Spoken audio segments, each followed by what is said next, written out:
अस्सलाम वालेकुम। सबसे पहले तो अगर आप लोगों ने हमारे चैनल को सब्सक्राइब नहीं किया तो आप हमारे चैनल को सब्सक्राइब करें और साथ ही बेल आइकन को प्रेस करें ताकि हर आने वाली जो नई वीडियो है आप तक बआसानी पहुंच सके। आज जो बात आप लोगों से शेयर करनी है वो ये है कि प्राइवेट तालिब इल्म जो होते हैं FA के, मैट्रिक के, वो अपना एडमिशन घर बैठकर प्राइवेट किस तरीके से भेज सकते हैं। सबसे पहले तो आप जिस एरिए से हैं, जो भी आपका डिस्ट्रिक्ट है, ज़िला है, आप अपने ज़िले से फ़ार्म को डाउनलोड करें। अगर आप अपने फ़ार्म को डाउनलोड नहीं कर सकते तो आप नेट कैफ़े मौजूद होते हैं, आप उनके पास जाएं, अपने फ़ार्म को डाउनलोड करवाएं। सिंपल उसके ऊपर फ़ीस सारी आपकी एग्जैक्ट लिखी होती है। आप अपने सब्जेक्ट उनको बताएं कि आपने कौन से सब्जेक्ट रखे हैं, वो सब्जेक्ट आप उस पर मेंशन करें।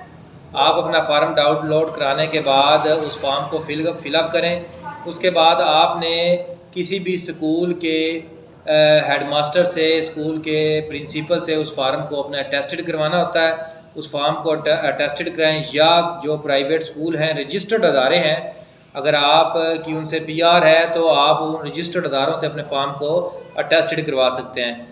फार्म अटेस्टेड करवाने के बाद आप अपने मुतलका बोर्ड में फ़ार्म को ले जाएं और वहाँ पर फॉर्म अपना सबमिट करवा दें। वो आपको फॉर्म सबमिट करने के बाद एक आपके फॉर्म से पर्ची होगी, रसीद होगी, वो आपको देंगे, वो आपने संभाल कर रखनी है। ये बहुत ही आसान तरीका है प्राइवेट स्टूडेंट्स का दाखिला भेजने का। इसके अलावा और भी कोई इसमें इतना बड़ा प्रोसीजर नहीं होता जिसकी वजह से आप परेशान हो जाएं या आपको कोई किसी परेशानी का सामना करना पड़े। अल्लाह हाफिज़।